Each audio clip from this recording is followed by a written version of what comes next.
Sir. Afternoon. तो जो हमारा लास्ट सेशन था जिसके अंदर हम लोगों ने डेटा टाइप्स वेरिएबल्स के बारे में स्टडी करा था कि वेरिएबल्स क्या होते हैं और डेटा टाइप्स क्या होते हैं, वेरिएबल्स को कैसे डिक्लेयर करा जाता है।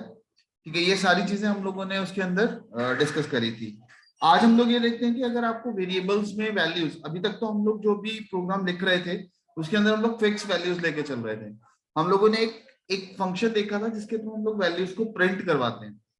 अब अगर हम लोग जैसे कल डिस्कस कर रहे थे कि अगर हमें यूजर से कुछ वैल्यू लेनी हो वो तो फिर हम लोग वेरिएबल में ले सकते हैं, वेरिएबल में वैल्यू स्टोर करवा सकते हैं। लेकिन वो भी वेरिएबल के अंदर भी अगर आप एक वेरिएबल डिक्लेयर करते हो, सपोज करो हमने यहाँ पे एक वेरिएबल डिक्लेयर कर दिया इंट ए, और आप ए के अंदर वैल्यू स्टोर कर देते हो 10, ठीक है, और आपने एक वेरिएबल ले लिया B, int A and B, आपने दो वेरिएबल डिक्लेयर कर दिए, ए के अंदर आपने 10 ले लिया, बी के अंदर आपने से 20 ले लिया, ठीक है, और यहाँ पे हम लोगों ने एक और वेरिएबल लिया सी, और सी के अंदर हम करते हैं C is equals to A plus B. अब बात तो फिर यहाँ पे भी वही रहेगी कि ए और बी की वैल्यू तो फिक्स्ड होगी क्योंकि आपने डिजाइन टाइम पे वो वैल्यू सेट कर दी, और जब भी प्रोग्राम रन होगा वो हमेशा 10 और 20 का ही सम जो है वो करेगा और वो सी में स्टोर करवाएगा। नाउ व्हाट वी वांट, हम चाहते हैं कि रन टाइम पे how to accept values on run time. अगर आपको रन टाइम पे वैल्यूज को एक्सेप्ट करना है तो उन वैल्यूज को कैसे एक्सेप्ट किया जाता है, आप वो वैल्यूज कैसे इनपुट करवा सकते हो। हमने प्रिंट करवाना है तो उसके लिए तो हम लोगों ने प्रिंटफ फंक्शन को यूज कर लिया, ठीक है, प्रिंटफ फंक्शन के थ्रू हम लोग वैल्यूज को प्रिंट कर सकते हैं। लेकिन अगर आपने इनपुट करवानी है वैल्यूज तो उसके लिए हमारे पास एक फंक्शन यूज होता है scanner. Scanner format specifier,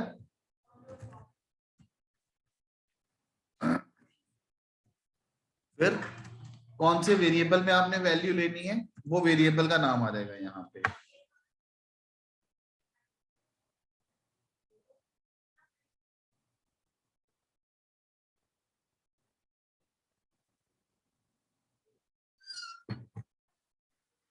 NF format specifier,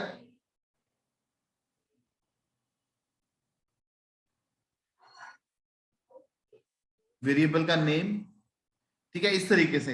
अब इसका मतलब अगर हम लोगों को इसको यूज करना हो तो हम लोग इसको कैसे यूज करेंगे, लाइक हम लोग यहाँ पे लिखेंगे प्रिंटफ स्लैश, अब यहाँ पे ओके, इससे पहले यहाँ पे हम लोगों ने फॉर्मेट स्पेसिफायर को यूज करा। ये फॉर्मेट स्पेसिफायर आपके कंपाइलर को ये बताता है कि जो वैल्यू आप इनपुट करने जा रहे हो, ठीक है, जिस वेरिएबल में इनपुट करने जा रहे हो वो वेरिएबल किस टाइप का है, ठीक है, उसके बारे में बताता है। तो हमने तीन बेसिक डेटा टाइप पढ़ी है, इंट, फ्लोट एंड कैरेक्टर।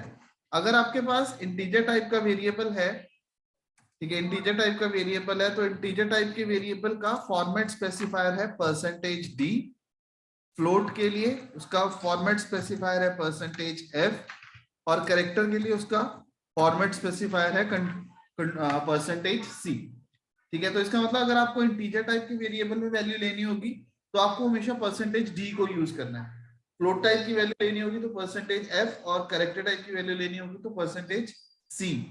इसको प्रिंट करवाते वक्त भी और इसको इनपुट करते वक्त भी आपको सेम फॉर्मेट स्पेसिफायर जो है वो यूज करना होगा। ऐसा नहीं होगा कि आप इंटीजर टाइप की वैल्यू प्रिंट करवाना चाहते हो तो उसके लिए आप परसेंटेज एफ ले लो, या फ्लोट टाइप की वैल्यू करना चाहते हो तो उसके लिए आप परसेंटेज डी ले लो, ठीक है, फिर वो वैल्यूज को खराब कर देगा, ठीक। ओके, अब इसको यूज कैसे करना है, सपोज मैं इसको प्रोग्राम की शेप में लेके चलते हैं हम लोग इसको। मैं शेयर करता हूँ स्क्रीन टर्बोसी की, उस पर हम लोग एक प्रोग्राम बनाते हैं जिस प्रोग्राम के अंदर हम लोग ये सारी की सारी वैल्यूज को प्रोसेस करवाएंगे, ठीक है। अभी हम क्या करते हैं, दो वेरिएबल्स लेंगे, एक प्रोग्राम क्रिएट करते हैं जिसके अंदर हम लोग दो वेरिएबल देंगे, उन दो वेरिएबल्स के अंदर रन टाइम पे वैल्यूज इनपुट करेंगे, ठीक है, हम उसका सम निकालेंगे और बाद में उन वैल्यूज को प्रिंट करेंगे along with sum, ठीक है।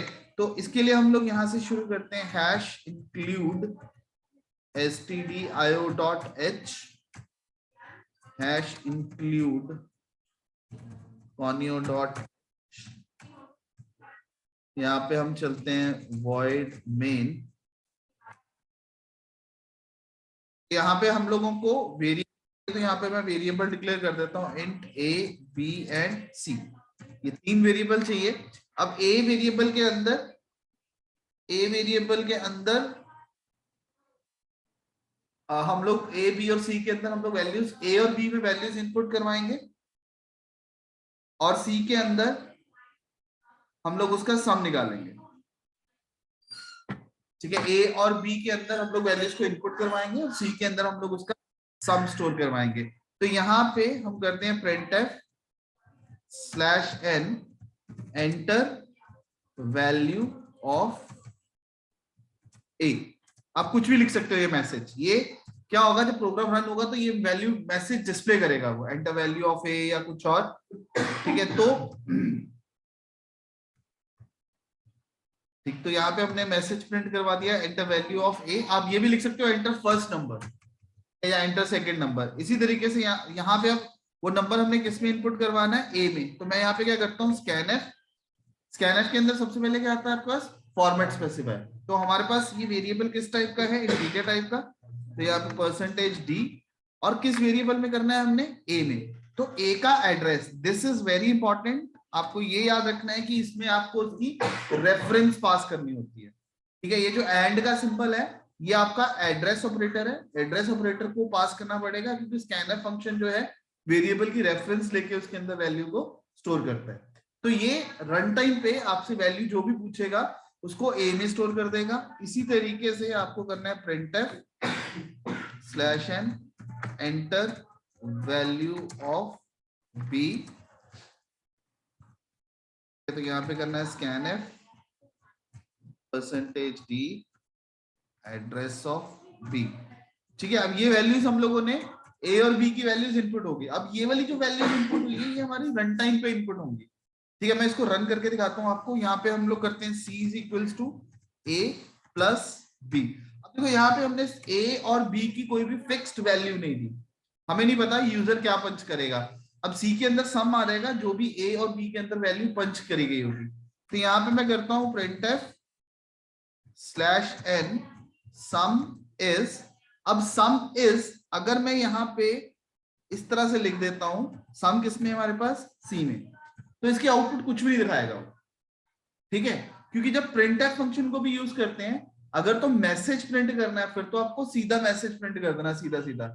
लेकिन अगर आप चाहते हो किसी वेरिएबल की वैल्यू को प्रिंट करना है तो फिर आपको वहां पे उसका फॉर्मेट स्पेसिफायर देना पड़ेगा, और जहां पे आप फॉर्मेट स्पेसिफायर लगाओगे वहां पे वो वैल्यू दिखाएगा। तो सम इज %d, तो यहाँ पे क्या आ जाएगा, सम इज 30, जो भी आपने वैल्यू इनपुट करी तो वहां पे आएगा। अब यहाँ पे हम लोग इसको ट्रायल करके देखते हैं, मैं इसको रन करता हूँ। ओके, यहाँ से कंपाइल कर लेते हैं हम लोग, कंट्रोल F में इकट्ठा compile and run. Okay, enter value 3, enter value of b 6। यहाँ पे दिखा दिया सम इज 9। अब ये 9 यहाँ पे क्यों आ रहा है, क्योंकि आपने %d यहाँ पे लगाया हुआ है। ठीक है, let us play with this statement. हम लोग यहाँ पे क्या करते हैं, printf /n is for new line. /n में कुछ भी आप लिखोगे वो नई लाइन में आएगा, %d इज द सम। ठीक है, अब यहां पे क्या आएगा, सपोज मैं 2 और 6 एंटर करता हूं, तो इसमें जो ऊपर वाली स्टेटमेंट है, ये वाली स्टेटमेंट, इसमें आउटपुट क्या आएगी, सम इज 8।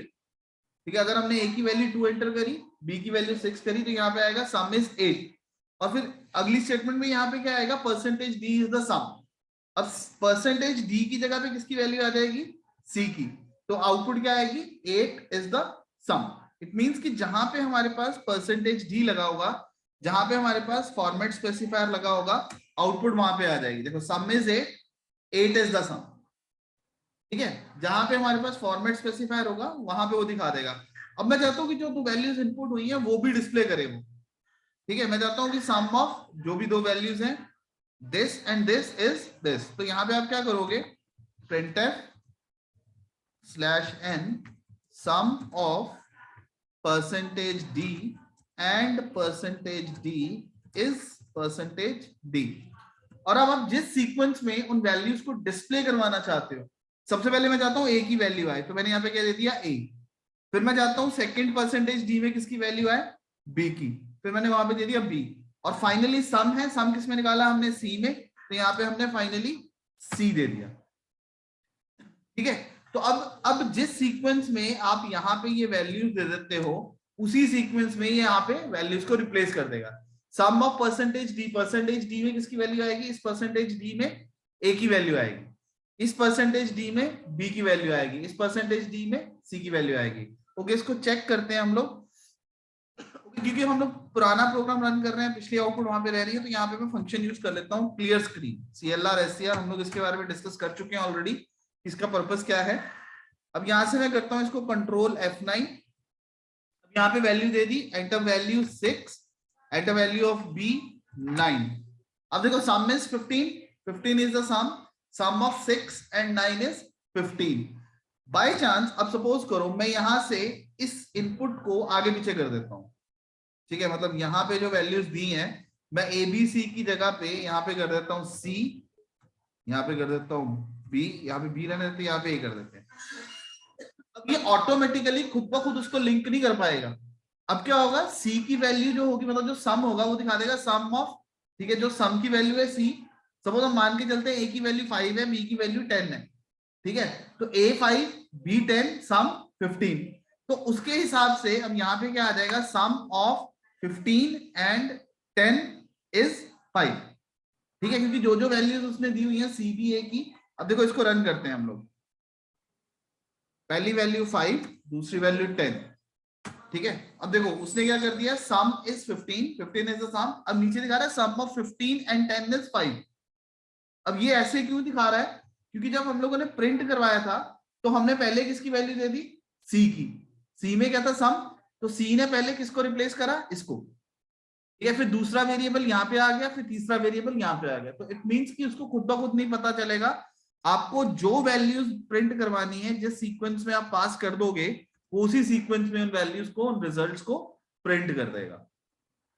तो दिस इज द मेथड, हम किस तरीके से वैल्यूज को इनपुट करते हैं, ठीक है। हम लोग जो वैल्यूज को इनपुट करवाते हैं, उन वैल्यूज को इनपुट करवाने का तरीका ये है। मतलब सिंपल, आपने स्कैनफ मेथड को यूज करा, वैल्यू को इनपुट करवाया, इनपुट करवाने के बाद आपने जो भी कैलकुलेशन परफॉर्म करनी थी वो परफॉर्म करी, एंड देन वी डेमोन्स्ट्रेट, हमने देखा कि किस तरीके से आप फॉर्मेट स्पेसिफायर को यूज करके डिफरेंट फॉर्मेट्स के अंदर उन वैल्यूज को प्रिंट करवाना चाहो तो आप प्रिंट करवा सकते हो।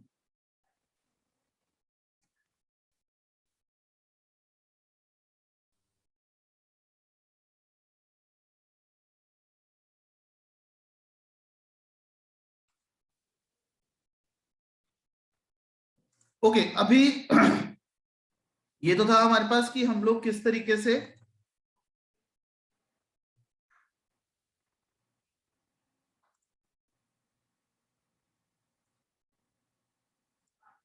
ये तो था हमारे पास कि हम लोग किस तरीके से वैल्यूज को इनपुट करवा सकते हैं। तो यहां तक आई थिंक अब सब लोगों को क्लियर होगा। अभी नेक्स्ट है हमारे पास, हम लोग ऑपरेटर्स को कैसे यूज करते हैं, ऑपरेटर्स होते क्या है, ठीक है, क्योंकि किसी भी प्रोग्रामिंग लैंग्वेज के अंदर सबसे इंपॉर्टेंट चीज है उसके जो बिल्डिंग ब्लॉक्स होते हैं, या जो सर्विसेज फीचर्स वो प्रोवाइड करता है। तो हमारे पास ऑपरेटर्स जो है, ऑपरेटर्स, ठीक है, नेक्स्ट जो टॉपिक है हमारा, इसके अंदर जो हम लोग कवर करने वाले हैं वो ऑपरेटर्स है। ऑपरेटर्स बेसिकली क्या होते हैं, नॉर्मली अगर हम लोग ऑपरेटर की बात करते हैं तो ऑपरेटर हम लोग बोलते हैं जो किसी चीज को ऑपरेट करता है, ठीक है। अगर कोई मशीन है तो मशीन को चलाने वाला उसका ऑपरेटर होगा, अगर कोई डिवाइस है डिवाइस को कंट्रोल करने वाला उसका ऑपरेटर होगा। तो इसी तरीके से आपके जो ऑपरेशंस हैं, जो ऑपरेशंस हम लोग परफॉर्म कर सकते हैं अपने प्रोग्राम के अंदर, उन ऑपरेशंस को परफॉर्म करने के लिए हमारे पास ऑपरेटर्स हैं। जितने भी ऑपरेटर्स हैं ऑलमोस्ट सारे के सारे ऑपरेटर्स सिंबल्स के साथ रिप्रेजेंट होते हैं, ठीक है। Operators are represented with symbols, ठीक है। आपके जितने भी ऑपरेटर्स हैं ये सारे के सारे सिंबल्स के साथ रिप्रेजेंट होते हैं, ठीक है। तो हर एक ऑपरेटर को रिप्रेजेंट करने के लिए एक सिंबल है। तो इसका मतलब जो सिंबल हमने देखे हैं कौन से, जैसे प्लस हो गया, ये कॉमा हो गया, डॉट हो गया, माइनस हो गया, मल्टीप्लाई हो गया, डिवाइड हो गया, ग्रेटर देन हो गया, लेस देन हो गया, इक्वल्स टू हो गया, नॉट हो गया, तो ये सारे के सारे सिंबल्स हैं। तो दैट मीन्स कि ये सारे के सारे क्या हो गए आपके ऑपरेटर्स, ठीक है। इसका मतलब इन सबका एक पर्टिकुलर पर्पस है, इन सबका एक पर्टिकुलर काम है। तो वो पर्टिकुलर काम क्या है उसको पूरा करना, ठीक, तो मतलब वो जो काम है वो प्री डिफाइंड है, पहले से उसको पता है कि उसने क्या एक्शन परफॉर्म करना है। तो जो ऑपरेटर्स होते हैं, operators are used to perform pre defined,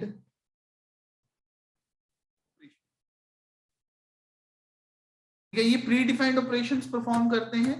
और operators use operands, operands to perform an operation. तो ऑपरेटर्स होते हैं कि जिनके साथ काम करते हैं उसको हम लोग बोलते हैं ऑपरेंड्स, ठीक है। जैसे फॉर एग्जांपल, जैसे अभी हमने एक एग्जांपल देखी, C is equal to A plus B। अगर हम लोग इसमें से लिस्ट आउट करें तो इसमें से हमारे पास कितने ऑपरेटर्स हैं, जितने सिंबल्स आपको दिख रहे हैं, ठीक है। एक आपको इक्वल्स टू का सिंबल दिख रहा है, एक आपको प्लस का दिख रहा है, और एक आपको सेमीकोलन दिख रहा है, ठीक है। तो ये 3 ऑपरेटर्स हैं और ये जिनके साथ काम कर रहे हैं, जैसे प्लस है, A और B के साथ काम कर रहा है, तो प्लस क्या हो गया आपके पास, ऑपरेटर, A एंड B क्या हो गया आपके पास, ऑपरेंड्स, ठीक है। क्लियर हुआ ये पॉइंट, मतलब A और B ऑपरेंड्स हो गए और प्लस क्या हो गया आपका, ऑपरेटर, ठीक। फिर जो वैल्यूज, अब इक्वल्स टू का साइन जो है ये ऑपरेटर हो गया, C ऑपरेंड हो गया, और जो ये रिजल्ट आ रहे हैं, ये वाली वैल्यूज जो परफॉर्म हो जाएंगी वो ऑपरेंड्स बन गए, ठीक है। तो जो जिन जिन वैल्यूज के साथ या जिन वेरिएबल्स के साथ उसने काम करना है वो ऑपरेंड्स होते हैं, और जो ऑपरेशन आपने परफॉर्म करना है वो सिंबल हम लोगों को यूज करना होगा, और उस सिंबल के हिसाब से वो ऑपरेशन परफॉर्म करेगा। अब आपके पास जो ऑपरेटर्स हैं इसको डिवाइड करा गया है, फॉलोइंग आर द कैटेगरीज, ये कैटेगरीज में डिवाइडेड है। सबसे पहली कैटेगरी जो आती है आपके पास वो आती है अर्थमेटिक ऑपरेटर्स, अर्थमेटिक ऑपरेटर्स, ठीक है। अर्थमेटिक ऑपरेटर्स, अर्थमेटिक ऑपरेटर्स का मतलब जो अर्थमेटिक ऑपरेशंस परफॉर्म करते हैं, जो अर्थमेटिक कैलकुलेशंस परफॉर्म करते हैं। अर्थमेटिक ऑपरेटर्स दो तरह के होते हैं, एक है बाइनरी और एक है unary. Binary arithmetic operators and unary arithmetic operators. जो बाइनरी अर्थमेटिक ऑपरेटर्स हैं ये, इनको चाहिए होते हैं need minimum 2 operands, need minimum 2 operands. ये कौन से होते हैं आपके पास, plus, minus, multiply and divide, ठीक है। आप ऐसा नहीं लिख सकते हो A प्लस, ठीक है, किसको प्लस करना है वो तो आपको बताना पड़ेगा ना। तो इनको कम से कम 2 ऑपरेंड की जरूरत पड़ती है, A plus B, A minus B, A multiply by B, A divide by B, ठीक है। तो इसको कम से कम 2 ऑपरेंड्स की जरूरत चाहिए होती है, इसको 2 ऑपरेंड्स के साथ ही काम करेगा। मिनिमम, मैक्सिमम ये जितने मर्जी हो सकते हैं, A plus B plus C, E plus D, ठीक है, आगे जितने मर्जी हो सकते हैं, लेकिन मिनिमम 2 ऑपरेंड्स आपको देने ही पड़ेंगे, ठीक है। तो बाइनरी के अंदर ये रिक्वायरमेंट है कि उसको 2 ऑपरेंड चाहिए, लेकिन जो यूनरी है, यूनरी के अंदर इसको सिर्फ 1 ऑपरेंड चाहिए, नीड ओनली 1 ऑपरेंड, ठीक है। ये 2 तरह के होते हैं हमारे पास, plus plus and minus minus, ठीक है। ये 2 तरह के हैं, एक प्लस प्लस और एक माइनस माइनस। जो प्लस प्लस है इसको हम लोग बोलते हैं इंक्रीमेंट ऑपरेटर, ठीक है। और जो माइनस माइनस है इसको हम लोग बोलते हैं डिक्रीमेंट ऑपरेटर, ठीक है। प्लस प्लस जो है is increment operator and minus minus is decrement operator. जो प्लस प्लस है ये क्या करता है, increase the value of variable bye 1, ठीक है। ये किसी भी वेरिएबल की वैल्यू को 1 के साथ इंक्रीज कर देगा। और डिक्रीमेंट क्या करेगा, ऑब्वियसली अगर इंक्रीमेंट इंक्रीज कर रहा है तो डिक्रीमेंट उसको डिक्रीज करेगा, decrease the value of a variable bye 1, ठीक है। तो यूनरी ऑपरेटर 2 है आपके पास, एक है प्लस प्लस और एक है माइनस माइनस। प्लस प्लस को हम लोग बोलते हैं इंक्रीमेंट ऑपरेटर, माइनस माइनस को हम लोग बोलते हैं डिक्रीमेंट ऑपरेटर। इंक्रीमेंट एक के साथ वैल्यू को इंक्रीज करता है, डिक्रीमेंट एक के साथ वैल्यू को डिक्रीज करता है। अब इसको यूज करने के, how to use unary operators, unary operators को कैसे यूज किया जा सकता है। इसको दो तरीके से यूज किया जा सकता है, पोस्ट फिक्स, दूसरा प्रीफिक्स। पोस्ट का मतलब होता है बाद में यूज करना, प्री का मतलब होता है पहले यूज करना। ठीक है, इसमें क्या होगा, वेरिएबल जो भी होगा, मैं एग्जांपल लेके चलता हूं कि हमने एक वेरिएबल ले लिया इंट ए, यहां पे मैं करता हूं A10, और यहां पे मैं करता हूं A प्लस प्लस। ठीक, तो ये क्या हो गया, पोस्ट फिक्स। अब पोस्ट फिक्स में होता क्या है, पोस्ट फिक्स क्या करेगा, use the value and then increase और डिक्रीज द वैल्यू। जो वेरिएबल की करंट वैल्यू होगी पहले वो उस वैल्यू को यूज करेगा, उसके बाद उस वैल्यू को इंक्रीज या फिर डिक्रीज करेगा, क्योंकि इंक्रीमेंट या डिक्रीमेंट बाद में हो रहा है।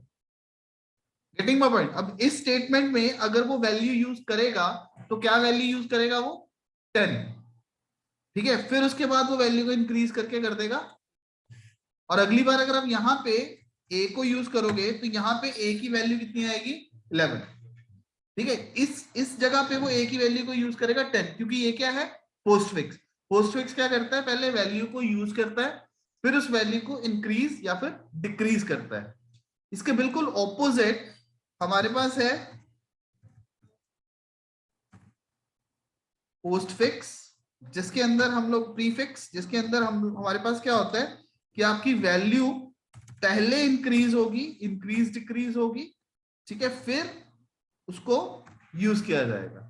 ठीक है, प्रीफिक्स, यहां पे मैं इसको लिख देता हूं पोस्ट फिक्स, और प्रीफिक्स ये क्या करेगा, इंक्रीज और decrease the value then use the value. ठीक है, अब उसके अंदर अब देखो पोस्ट फिक्स वाले एग्जांपल में अगर आप देखो a प्लस प्लस के बाद A10 के बाद आपने लिखा a प्लस प्लस, तो उस स्टेटमेंट में a की वैल्यू कितनी यूज होगी, 10। अब प्रीफिक्स के अंदर यहां पे हम लोगों ने लिखा है A10, फिर लिखा हम लोगों ने प्लस प्लस a, अब यहां पे a की वैल्यू कितनी होगी, प्लस प्लस पहले लगा हुआ है, तो इसका मतलब वो पहले क्या करेगा, वैल्यू को इंक्रीज करेगा, क्योंकि ये क्या यूज हो रहा है, प्री। अब प्रीफिक्स और पोस्टफिक्स का मतलब क्या होता है, जब हम लोग ऑपरेटर को पहले यूज करते हैं तो वो क्या बनता है, प्रीफिक्स। ठीक है, जब हम लोग ऑपरेटर को बाद में यूज करते हैं तो वो क्या बन जाता है आपका, पोस्टफिक्स। तो प्रीफिक्स एंड पोस्टफिक्स, प्रीफिक्स के अंदर वो पहले इंक्रीज और डिक्रीज करेगा वैल्यू, तब जा उसके बाद जाके वो वैल्यू को यूज में लेके आएगा कि उसकी वैल्यू क्या है, फिर उसको यूज करेगा। डन। ठीक है, तो प्रीफिक्स एंड पोस्टफिक्स हम लोग इसको एक एग्जांपल की फॉर्म में देखते हैं। पहले हम लोग एग्जांपल देखते हैं एक, सर आपकी आवाज बहुत कट हो रही है।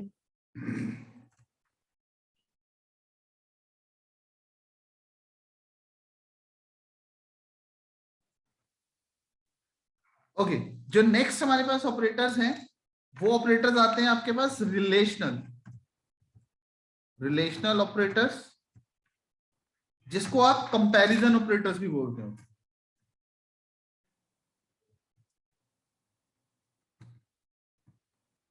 कंपैरिजन ऑपरेटर्स, रिलेशनल ऑपरेटर या फिर कंपैरिजन ऑपरेटर्स। ये जो रिलेशनल ऑपरेटर्स होते हैं ये यूज होते हैं, use to compare two values, ये दो वैल्यूज को कंपेयर करने के लिए यूज किए जाते हैं।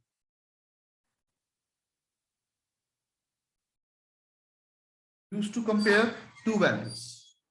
ठीक है, अब ये ऑपरेटर कौन कौन से आपके पास, आपने मैथ्स के अंदर ये सिंबल बहुत बार यूज करे होंगे, greater than, less than, greater than equals to, less than equals to. Double equals to का जो साइन है ये रिप्रेजेंट करता है इक्वलिटी को, equals to and exclamation symbol and equals to is not equals to. ठीक है, तो मैं इसके आगे लिख देता हूं क्या क्या है ये है आपका ग्रेटर देन, ये है less than, this is greater than equals to, this is less than equals to, this is equals to, and this is not equals to. ठीक है, तो ये दो वैल्यूज को कंपेयर करते हैं, सिर्फ दो वैल्यूज को, ट्रांजिटिव नहीं होगा, A is greater than B is greater than C, ऐसे नहीं होगा। ठीक है, ये सिर्फ दो वैल्यूज को कंपेयर करते हैं और ये हमेशा always return true false value.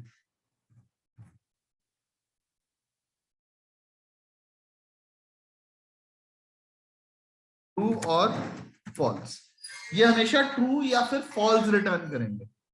ठीक है, मतलब अगर आपने जो कंडीशन दी है अगर ठीक होगी तो ये ट्रू रिटर्न कर देगा, अगर वो कंडीशन ठीक नहीं होगी, सेटिस्फाइड नहीं होगी, तो ये फॉल्स रिटर्न कर देगा। ठीक है, अब फॉर एग्जांपल हम लोग यहाँ पे लेके चलते हैं, हमारे पास दो वेरिएबल है, int A and int B.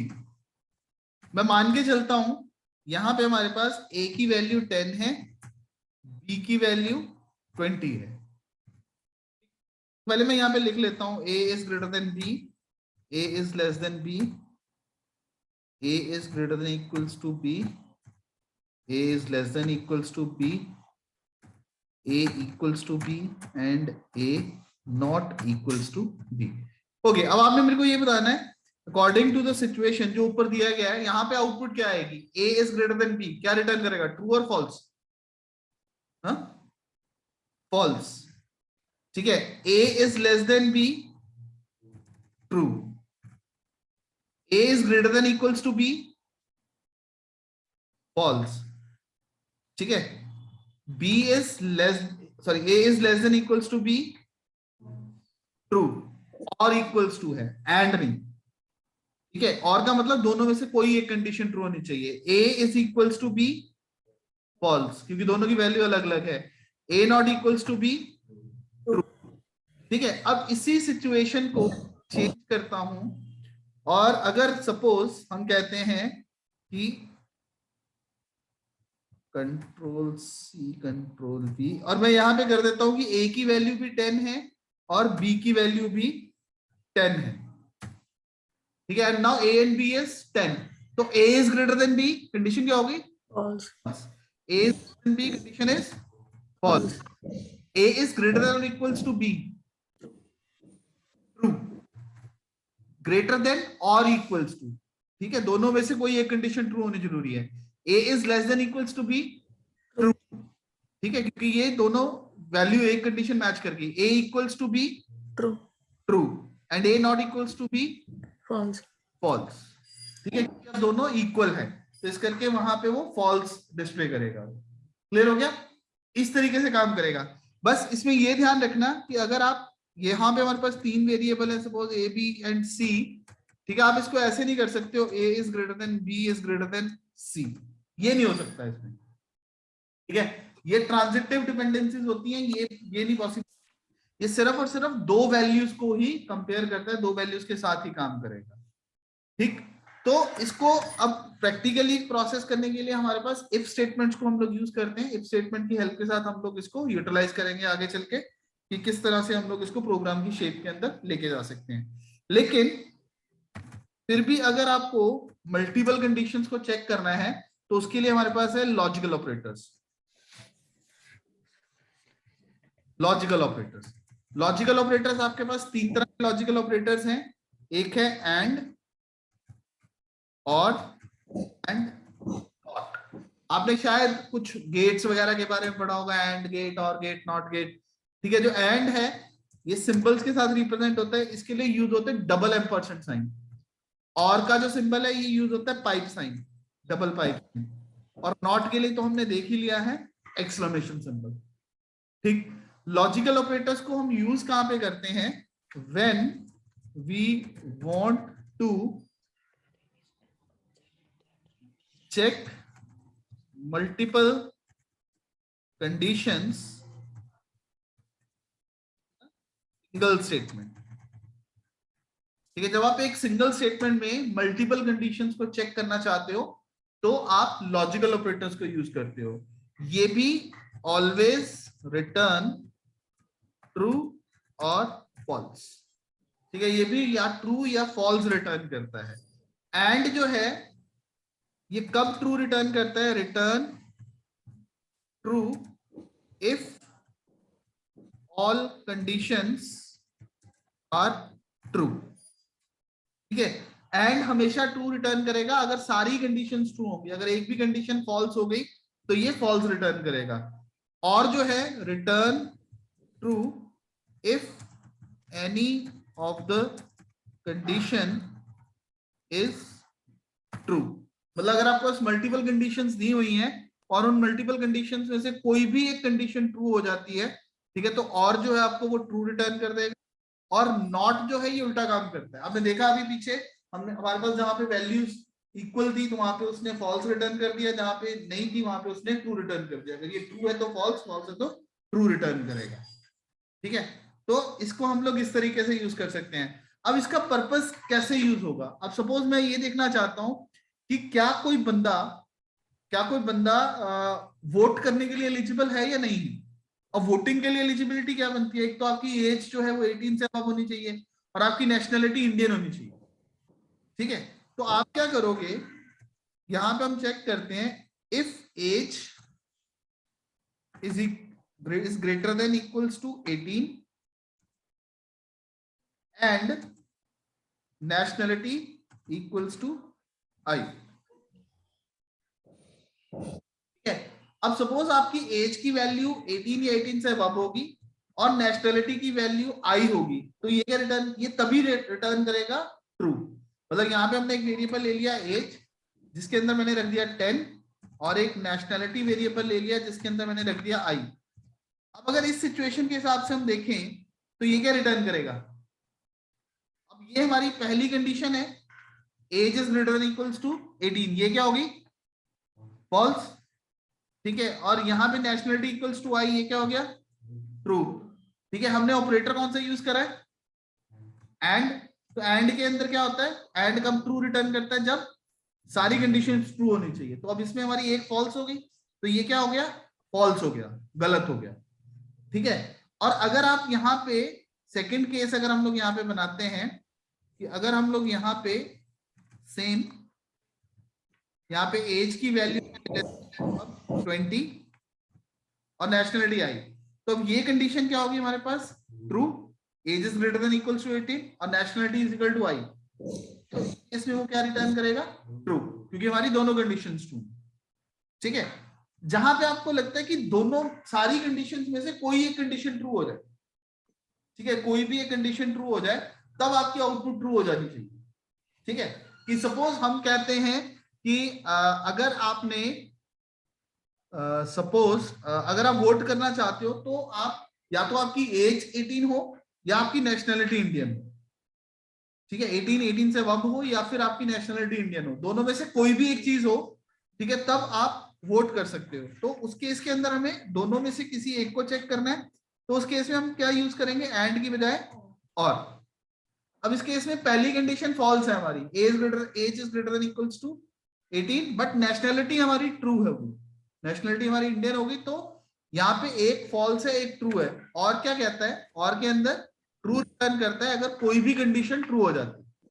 अब इस केस के अंदर हमारी कंडीशन ये वाली ट्रू हो गई तो ये क्या रिटर्न कर देगा ट्रू, ठीक है। तो जब हम लोग इसको इफ एल्स के थ्रू रन करेंगे तो जब आप और को यूज करेंगे तो यहाँ पे ट्रू पार्ट रन होगा, लेकिन जब यहाँ पे आप इसको रन करोगे तो यहाँ पे इस केस में वो ट्रू एल्स पार्ट जो है वो रन करेगा, ठीक है। ये आगे चल के हम लोग नेक्स्ट सेशन के अंदर ये पढ़ेंगे कि किस तरीके से स्टेटमेंट्स जो है आपकी काम करती है।